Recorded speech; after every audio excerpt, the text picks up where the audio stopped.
Sir గౌరవ సభ్యులు మాట్లాడి సీతక్క గౌరవ సభ్యులు వారు ఎన్నికల 2013 ఎన్నికల మేనిఫెస్టోలో కానీ మేనిఫెస్టో కంటే ముందు ఆయన పార్టీ పెట్టినప్పుడు కానీ ఒక అధికారానికి వచ్చేటప్పటికి ఒక 10 లక్షల సార్లు దళితుని ముఖ్యమంత్రి చేయకపోతే నా మెడ మీద తల ఉన్నదు అను.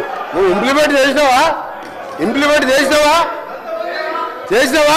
ఆఖరి దళితుడికి 3 ఎకరాల భూమి ఇస్తా, బోరేస్తా, మోటార్ ఇస్తా, 1.5 ఎకరం ఉంటే 1.5 యాడ్ చేస్తా, ఆయన ధనవంతుని చేస్తాను.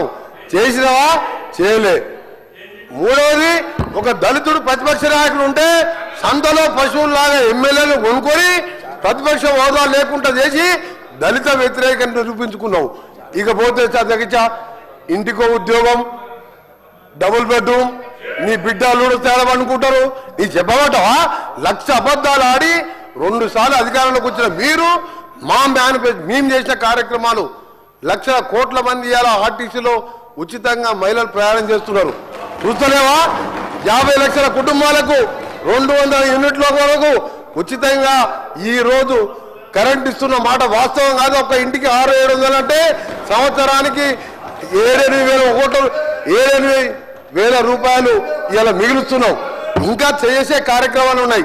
ఇప్పుడే మా సోదరుడు చెప్పినట్టు, శ్రీనివాస్ గారు చెప్పినట్టు 21 కోట్లు మన జిల్లాలో ఎన్ని వచ్చిన లెక్క వెళ్తే ఆ సభ్యునికి 2 లక్షల లోపు మీరు 1,00,000 అని చెప్పి 5 ఇన్స్టాల్మెంట్లో ఇస్తే 20,000 వడ్డీకి సరిపోయిన అధ్యక్ష.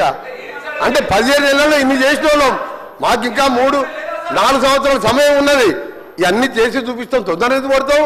అసలు నువ్వు దళిత ముఖ్యమంత్రి కానీ ఇన్ని లక్షల మంది దళితులు మోసం చేసి ఇలా బీసీ కులగణన చేస్తే కేసీఆర్, కేటీఆర్, హరీష్ రావు పార్టిసిపేట్ చేయలే. అంటే మీకు ప్రజల మీద ప్రేమ లేదు. అధికారం కోసం తప్పుడు వాగ్దానాలు, 1,00,000 వాగ్దానాలు ఇచ్చును. నీవిచ్చిన వాగ్దానాలు సగం అయిపోయాయి. మిగిలినవి కూడా చేసి చూపిస్తావు. తొందర వరకు నువ్వు పోయి రైతుల దగ్గర కాదు, రైతుల కోసం ఎవరేం చేసిండ్రు, నారాయణ డ్యామ్ ఎవరు కట్టిండు, శ్రీరామ్ సాగర్ ఎవరు కట్టిండు, శ్రీశైలం ఎవరు కట్టిండు, ఎస్ఎల్బిసి నుంచి ఎవరు కట్టిండు, కల్వకుర్తి ఎవరు కట్టిండు, నెట్టెంబాడు, ఇవన్నీ చెప్పాలని చాలా ఉన్నాయి. గవర్నర్ ప్రసంగం మాట్లాడితే మంచిదని గౌరవ సభ్యునికి సలహా ఇస్తున్నా. మీరు చెప్పాలంటే చాలా ఉన్నది. మీ జగదీశ్వరరెడ్డి గారు. అధ్యక్ష అధ్యక్ష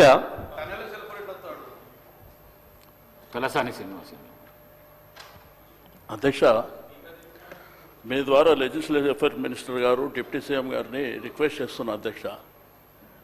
అంటే సభ సాంప్రదాయాల ప్రకారం నడవాలా,